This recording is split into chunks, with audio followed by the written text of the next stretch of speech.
I want to go deeper with my preachings or sermons here. Actually, sharing na lang po. Huwag natin gamitin na yung preachings o sermons. Masyadong legalistic yan eh. So, sharing. No, I want to share something sa inyo and I hope makita natin yung deeper meaning nito. Okay, alam po ba ninyo na pagdating natin sa langit, tatapakan natin mga gold?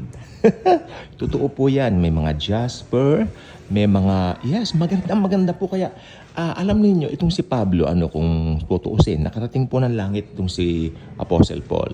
Pero, para hindi nga raw siya maging mayabang, talagang ipagyayabang nga naman talaga niya kung, dahil nakita niya ang gloria ng kalangitan ng Panginoong Hesukristo. Pero, doon sa gloria ng Panginoong Hesukristo, kahit ito'y kanya na pong nasaksihan at nakita, may nakalagay sa Bible na para hindi nga siya magmapuring mabuti. Diba? Mayroon nga siyang thorn in the flesh.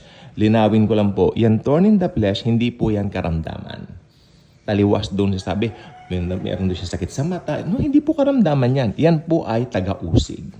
Si Pablo kahit saan po pumunta inuusig, lalo na ng kanya mga kapwa Hudyo, di ba? Pero unfortunately, that is not our topic for today. Ang topic ko po ngayon talaga, ang gusto kong tutukan dito ay yung tatapakan lang natin ng gold. Ngayon, tanungin ko po kayo, hindi lang po gold ang tatapakan natin doon. Meron pong jasper, may emerald, ano pa? Yes, yung mga pinapahalagahan dito sa lupa na talagang ginagawa nila mga prize possession, yung mga tao ngayon dito na mayayaman, may mga ginto, may mga bars of gold, tatapakan lang natin yan sa langit as flooring natin. Habang nagpipiging tayo kasama ni Jesus, tinatapakan lang natin ang mga yan. So, gusto ko pong ibalik ang ating kaisipan doon sa ating salita na mababasa sa Biblia, salita ng Panginoong Hesus rather, na nakalagay doon. Huwag nating ituon ang ating mga isip at pansin sa mga bagay na nasa lupa. Why? Bagkos ituon natin to sa mga makalangit na bagay. So, yan lang po ang gusto kong sabihin ngayon. I don't wanna go further sa bagay na ito. Gusto kong manamnam natin yung sustansya ng mga sinasabi ng salita ng Diyos sa pamamagitan ko na sineshare ko naman po sa inyo sa Daily Good Vibes channel natin. Kasi nakakalungkot. Many people, even believers, are pursuing the things unbelievers are pursuing. Believe it or not. Yes. Believer ka pero ang isip mo nakapako na sa mundo, nakapako na sa mga celebrities, mga artista, mga singers. Ako may hinahangaan po akong mga singers. Pero hanggang doon lang po yon. Ang favorite ko po ngayon, hinahangaan ko si Dua Lipa.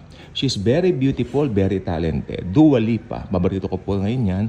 Tapos Bruno Mars. Kasi kababayan natin si Bruno. Kinakanta ko yung mga kanta niya sa video. Paborito ko po siya. Okay? Hanggang doon lang. Pero yung ilalagay ko yung mga poster nila, hindi po ganyan. Many people ngayon nag-iidolo ng mga artista. Dito sa Pilipinas po, pa nakakita ng artista, magpapapicture talaga, makikipagsiksikan eh. I mean, ewan ko po, pero nung panahon ni Jesus Christ, ang alam kong pinagsisiksikan, si Jesus Christ lang. Di ba? Kaya tignan mo si Zacchaeus. Very successful yung career niya. Bakit kamo? Ang ending, nakituloy sa kanya, si Jesus. Kasi bago siya, yun ang magandang tingnan natin. Ano ang pinurso ni Zacchaeus? Una, iba ang motibo ni Zacchaeus. Alam niyo itong vlog po natin, teka lang po muna, no? Anything goes po rito. Kung ano yung revelation ni Lord sa akin habang nagre-record ako, tuloy-tuloy lang yan. Hindi ako yung tipong katulad ng iba na kung ano-anong nakahanda talaga lahat. No, ako hindi po. Basta kung ano yung nandyan, sige lang. Kasi revelation no? Si Zacchaeus, balik tayo kay Zacchaeus. Narinig niya tungkol kay Jesus Christ because Jesus was very popular at that time. Hindi mahulugang karayom yung bawat pinupuntahan niya mga lugar. Na-curious ang pandak, ang unano. Unano siya eh. So, kailangan makita ko rin itong taong ito, kanyang gano'n. Pero ang problema, sabi ng Bible, yung stature niya maliit. Ibig sabihin, maliit siya, pandakekok, no? Pero, gagawa ko ng paraan, sabi niya. Ito may puno ng sycamore in Tagalog. Papanik ako dito. Pag akyat ko, makikita ko naman siya. Diba? So, ayan. Kasi, napaka-imposible sa kanyang stature, maliit po siya, pandakekok. Nagsisiksikan, pinagkakaguluhan ng Panginoong Hesukristo during that time. Daig pa ang celebrity. Daig pa ang celebrity, maniwala kayo. Talagang pinagkakaguluhan, dinudumog si Jesus Christ. Hindi mahulugang karayom yung bawat lugar na pinupuntahan niya para makita lang po siya. Ganun katindi ang siksikan. Paano pandakek si Zacchaeus? Ano nangyari ngayon?